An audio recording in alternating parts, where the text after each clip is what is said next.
Okay, let's begin with the first problem. Prove 3 divides n cubed plus 2n when n is a positive integer. Now for this, we're going to have to use a proof by induction, which is a very interesting proof. We can imagine induction almost like a ladder. First, we prove our base case.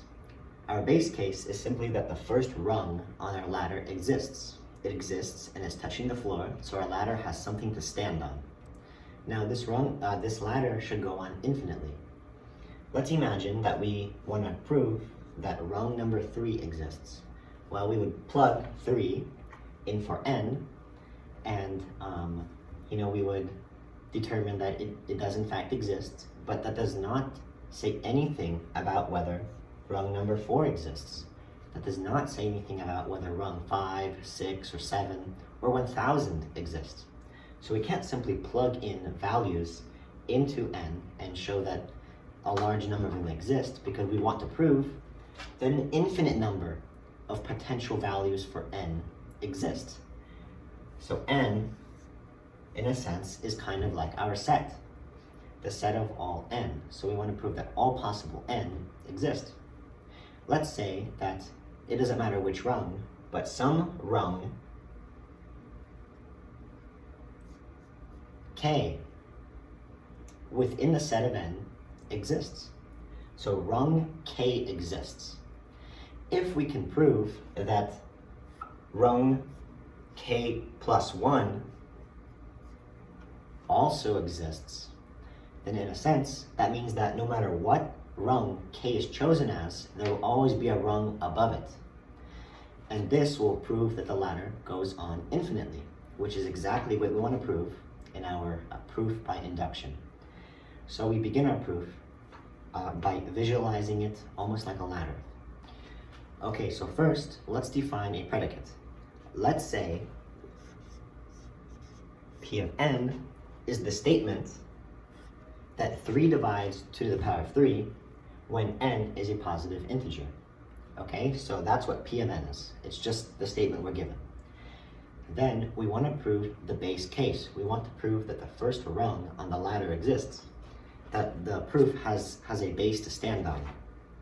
And our first base case, in this case, would be 1, right? Because 1 is the first integer for which this can hold true. So let's say P of 1 is our base case. Because 1 to the power of 3 plus 2 times 1 divides 3, right? That's equal to 3 over 3, which obviously holds true for the statement. So the base case is proven. Now we want to prove that P of k, now we assume, we don't know if this is true, but we're going to assume it is. We're going to assume that P of k is true. So our assumption that P of k is true. In other words, k to the power of 3 plus 2k is divisible by 3. And we want to prove that P of k plus 1 is true. We simply take this statement here, k to the power of 3 plus 2k, and replace every k with k plus 1. And what do we get? We get k plus 1 to the power of 3 plus 2 times k plus 1. Simplifies, we get k to the power of 3 plus 2k plus 3k squared plus 3k plus 3. We simplify further.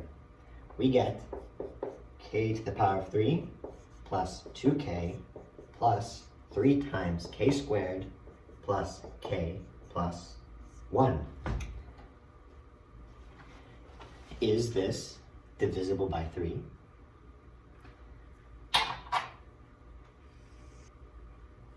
Well, let's split it into 2 portions. We know that this portion here is divisible by 3. it is some integer, right, k is assumed to be some integer, times 3. And any integer times 3 is divisible by 3. So this portion checks out. It is divisible by 3. How about here? Is k to the power of 3 plus 2k divisible by 3? Well, we don't really know. However, we have assumed that k to the power of 3 plus 2k is divisible by 3. That was part of our assumption. We have found it within our k plus 1 statement, our expression. And so, because this matches up, we simply assume that k to the power of 3 plus 2k within this expression is also divisible by 3. So it checks out. This entire statement is assumed to be divisible by 3. Therefore, assuming p of k is true, it must be that p of k plus 1 is also true. And we are finished with our proof. We have proven that 3 divides n to the power of 3 plus 2n when n is a positive integer. Okay, prove n squared minus 1 is divisible by 8 when n is an odd positive integer. So first, let's define a predicate. Let's say that p of n is simply the statement we're given. P of n is defined as n squared minus 1 is divisible by 8 when n is an odd positive integer. Okay, so our base case would be to prove that the first odd positive integer holds true. P of 1. Is P of 1 true? Well, clearly it is, because 1 squared minus 1 is 0, and 0 is clearly divisible by 8. So it's true. The base case holds. Next, we write out our assumption. Assume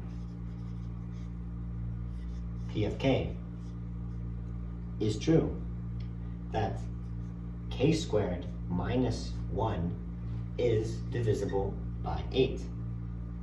Okay, so this is what we're assuming. Next, we do the inductive step.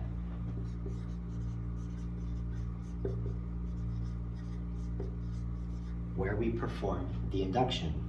We replace k within p of k with k plus 1. P of k plus 1 is equal to k plus 1 squared minus 1 all over 8. Can we prove that this statement is true? For this, we're going to need to do some work. Let's take the expression here, k plus 1 squared minus 1. Let's simplify it or expand it in some way and see if that expression is divisible by 8. What do we get if we expand this? This is equal to k squared minus 1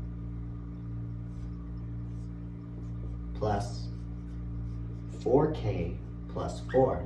That by the definition of an odd positive integer, not all k's are going to hold true. Simply the odd values in k are going to hold true. Do you remember the definition of an odd integer? Right, it's 2 times some integer plus 1. So let's replace k with some other integer symbol plus 1. Let's say instead that we have that k is equal to 2p plus 1, where p and k are both integers. And we're going to replace this k with 2p plus 1. We get k squared minus 1 plus 4 times 2p plus 1 plus 4. Now this simplifies further. We get k squared minus 1 plus 8 times p plus 1.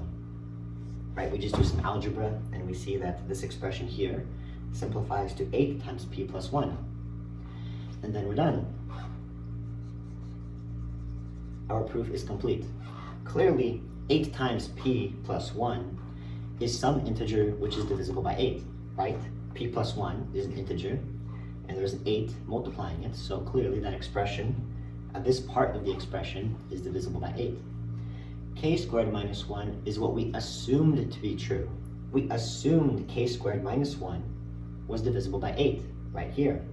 and we find the same expression down in our inductive step. Therefore, this statement is divisible by 8, which means that P of k plus 1 is true. And because it's true, our induction proof is complete. We have proved that n squared minus 1 is divisible by 8 when n is an odd positive integer. Okay, we need to use the iterative approach to find the solution to the following recurrence relation. And a recurrence relation just means that you keep putting the same formula recursively within another formula. So you keep applying the same formula to itself until you find some sort of pattern. We want to determine what a of n is equal to. We have that a of n is equal to 3 times a of n minus 1, but that depends on the previous a of n. We want to determine what a of n is without relying on a previous iteration or a next iteration. And how do we do that?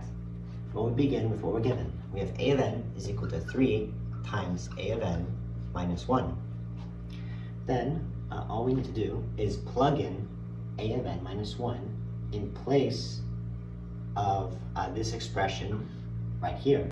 What are we going to plug into here? Well, we know that a of n minus 1 is simply going to be this up here, where every n is replaced with n minus 1. We get 3 times a of n minus 1 minus 1. So, in place of a of n minus 1 here, we plug in 3 times a of n minus 1 minus 1. And we get 3 times 3 of a of n minus 2. Right? Okay, so what's the next step look like? We want to plug in a of n minus 2 instead. A of n minus 2, we do the same thing we did previously for a of n minus 1. A of n minus 2 is going to equal 3 times a of n minus 2 minus 1. We plug this expression into a of n minus 2. And we get, and we can already see a pattern emerging. It seems that every single time we iterate, we have another 3 multiple added to our formula. Let's imagine we continued going all the way through to a of n minus n, right? That's as far as we can go, because at that point, we have reached a of 0. We would get 3 to the power of n times a of n minus n, right? That's kind of where it's going. In every iteration, we add a base to the front of our expression.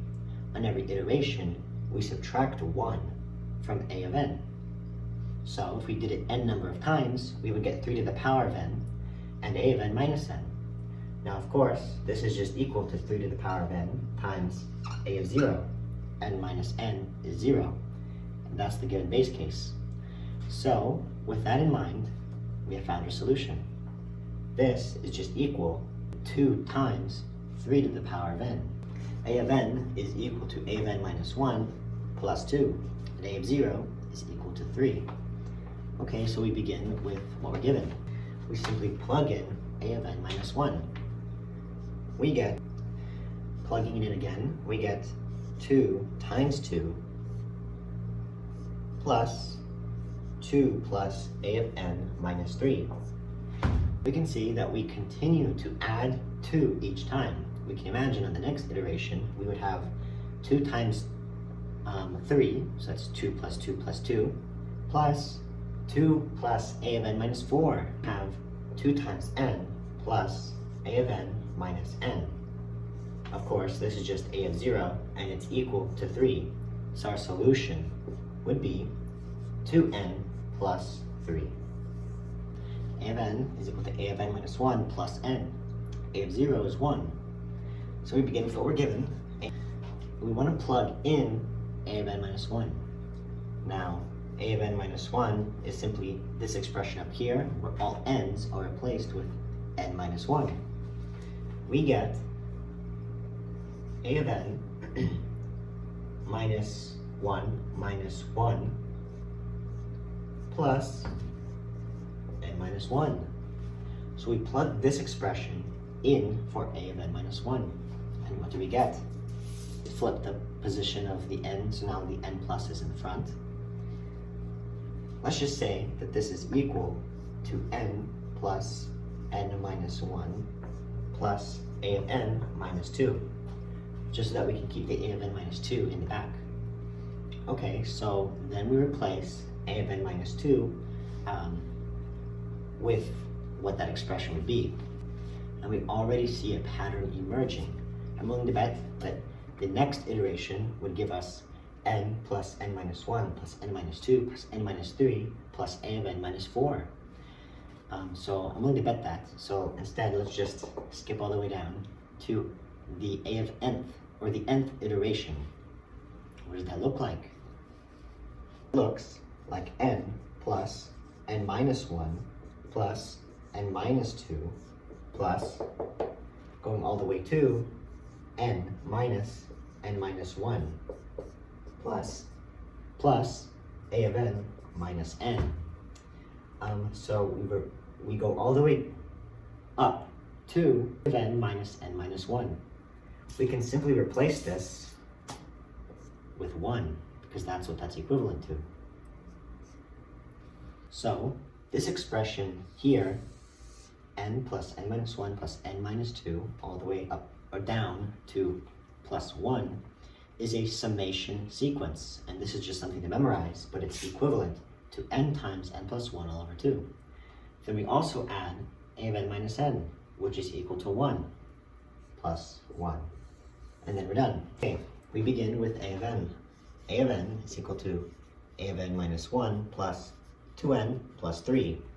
We're going to replace a of n minus 1 with whatever a of n minus 1 is. That, of course, is a of n minus 2 plus 2 times n minus 1 plus 3. We get 3 plus 2n plus 3 plus 2 of n minus 1 plus a of n minus 2. This 3 and this 2n are just remnants that aren't affected in the previous expression. From there, we plug in a of n minus 2 in for a of n minus 2, and what do we get? Minus 3. And this is going to keep going, and it gets very complicated. But we should write out the expression for a of n minus n. So we continue to go, we get, which is very long and very complicated, but I assure you, that's what that looks like, and you can just trust that. And you can just, trust me or not. You could do it yourself if you don't trust me here. But we see that we have a sequence forming. We have n times 3 plus 2n, which seems to never change, plus n 2 times n minus 1, plus 2 times n minus 2, plus 2 times n minus n minus 1. And of course, this here simply equals 1 times 1 plus a of n minus n. Have a summation sequence. Or in other words, we have 2 times a summation sequence. Remember, it's the same formula as last time. That's equal to 2 times 3 plus 2n, and then the formula for the summation sequence, multiplied by 2, plus 2 times n plus 1 all over 2. And of course, we also add a of 0. So it's plus 4, that's the initial condition we've been given. And you can simplify this further, but this is basically what that solution comes down to. Okay, again, we begin with what we're given. A of n, and I am going to try to start writing on this side of the board, because I never have enough room on this side, which is a bad habit to break, that I need to break. So we get a of n is equal to 2 times a of n minus 1 minus 1. Plugging a of n minus 1 in for, the formula, 2 times a of n minus 2 minus 1, what do we get? We get negative 1 plus 2 times negative 1 plus 2 of a of n minus 2. We simply replaced which side the negative 1 is on because addition is commutative. And this, of course, simplifies down to negative 3 plus 4 times a of n minus 2. Again, we plug in this formula where every n is replaced with n minus 2, and what do we get? Okay, so this is what the next two steps look like. We see a pattern emerging, which is a little more complicated than previously. What we get is negative 2 to the power of n minus 1 plus 2 to the power of n times a of n minus n, right? I mean, plug in any n, and you'll see that we get one of these values. So if you were to plug in, right? Because let's say n is 5. 2 to the power of 5 is 32. Minus 1 is 31. And we have negative 31. That matches here. 2 to the power of 5 is 32, which matches here. So on the 5th iteration, it'll look like this. If we were to plug in 4, on the 4th iteration, it'll look like that. On the 3rd, here. On the 1st, here. So this formula does in fact work. And so then our solution would be negative 2 to the power of n plus 1 plus 2 to the power of n times 1. Right? A of n minus n is equal to 1, which is where we get this 1 from. And just simplifying this even further, it's clear that 1 is the final solution. The negative 2 to the power of n plus 1, or the negative 2 to the power of n is removed because we add 2 to the power of n to it. So then all we're left with is this 1 here, which is our final solution. Part F. Let's go a little faster. We have a of n equal to 1 plus 3 times a of n minus 1. Let's see what the next iteration looks like. 1 plus 3 times 1 plus 3 of a of n minus 2. And let's switch it around to make it a little more, a little easier to see what the pattern might be. We get 1 plus 3 plus 3 squared a of n minus 2. Then we plug in whatever a of n minus 2 is. We get the following. Okay, so how about a of n minus n? We get this expression here. Now, of course, this is a geometric sequence. We have 1 plus 3 squared, or that is, in other words, 3 to the power of 0, 3 to the power of 0 plus 3 to the power of 1 plus 3 to the power of 2, all the way up to 3 to the power of n minus 1. We also add 3 to the power of n times a of n minus n. Now this, of course, is simply equal to 1 because that's our initial condition. We have a geometric sequence, 3 to the power of 0 all the way up to 3 to the power of n. Now there's a formula for a geometric sequence, and that's something that we just have to memorize. That would be 3 to the power of n plus 1 minus 1 all over 3 minus 1. And of course we could simplify this a little further, but this is basically our solution. We begin with a of n times a of n minus 1, and we plug in a of n minus 1 in for this part here. A of n minus 1 is equal to n minus 1 times a of n minus 1 minus 1, right? Simply replacing every n in this expression with n minus 1. We plug this in to that portion of this equation, and what do we get? We get this expression here. Let's go another step. Okay, I think we see a clear pattern emerging. How about a of n, or the nth iteration? We get the following expression. N times n of 1 minus 1, or n times n minus 1 times n minus 2, all the way up to n minus 1. And this, of course, just becomes 1. This a of n minus n becomes 5. So we continually multiply by one less value than the previous multiple. Do we know anything that would match that formula? A factorial, right. So we have n factorial. A factorial is defined by this sequence here. But not only n factorial, we have n factorial times 5. So our final solution is 5 times n factorial. A of n is equal to 2n times a of n minus 1. We simply plug in a of n minus 1, coming from this expression here, where all the n's are replaced with n minus 1's, into this expression. This expression expands and becomes the following highlight or underlined in green portion of the next iteration. This 2n does not change. It simply simplifies as well. It becomes 2 squared times n minus 1 times a of n minus 2. Let's plug in a of n minus 2. Let's expand it out in this expression here.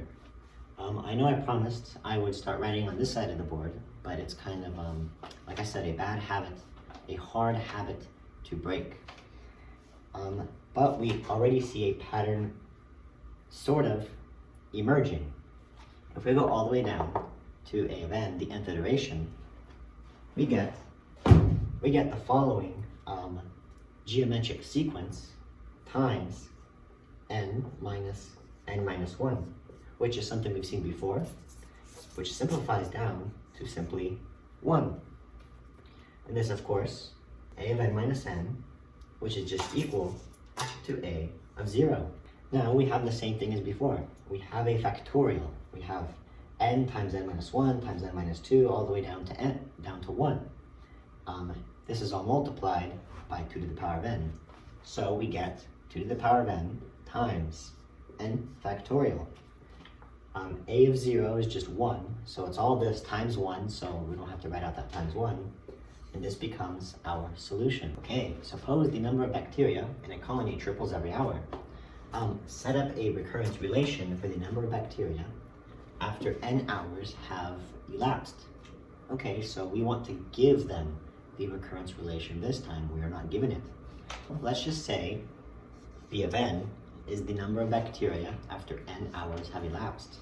At the nth iteration, we know that the number of bacteria depends on the number of bacteria in the previous iteration. So at b of n, we get 3 times b of n minus 1.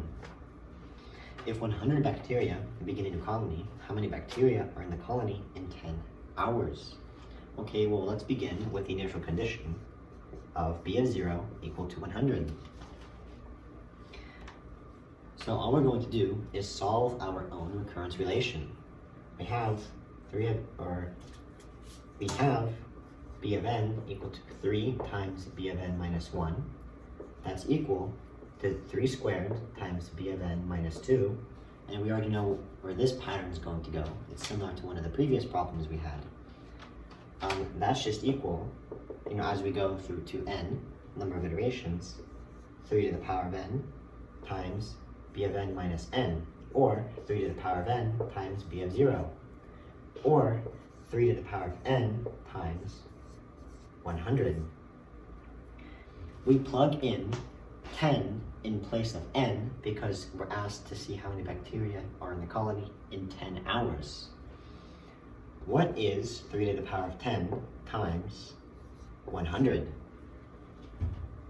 Well, off the top of my head, this is simply equal to what? 5,901,900 bacteria. Okay, so we have a very long word problem, but this is no different than what we've done this whole time.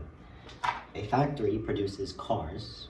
It actually is written custom sports cars to add flavor to the problem, but I changed out the cars up here. At an increasing rate. In the first month, 1 car is made. In the second month, 2 are made. With n cars made in the nth month. Set up a recurrence relation for the number of cars made in the first n months. Well, this is easy. Let's say C of n is how many cars are made at the nth month. C of n depends on the previous month plus n, right? Because the total number of cars made after month 2 would be 3 cars. That's the previous month's 1 car plus the current month's 2 cars. So that's equal to n plus C of n minus 1. And that's it. How many cars are produced in the first year? To solve this, we're going to actually have to solve our recurrence relation. Well, we are given the recurrence relation here, or we gave it to them. We simply plug in C of n minus 1, or we expand out C of n minus 1 by taking the formula and replacing all the n's with n minus 1's. Okay, this simplifies to n plus n minus 1 plus C of n minus 2. Okay, so now we replace C of n minus 2 with whatever C of n minus 2 might be. So we take this formula here, replace all the n's with n minus 2, and expand out the C of n minus 2. And we can already see a pattern emerging. Again, another summation sequence. Going all the way to n number of iterations, we have n plus n minus 1 plus dot dot dot n minus n minus 1 plus C of n minus n. Now, of course, this simplifies down to 1, as it always has, and we have a summation sequence. We get the following formula: n times n plus 1 all over 2 plus 0, because C of n minus n is C of 0, and at the 0th month, 0 cars would have been made. Okay, so then this is our formula. We are asked how many cars are produced in the first year. We take this formula and we just plug in 12 in place of n. So we get 12 times 12 plus 1 all over 2, which just off the top of my head is 78 cars produced in the first year. Part C simply says to find an explicit formula for the number of cars produced in the first n months, and that's what we did over here as part of part B anyway, so that's already answered. This formula here answers part C.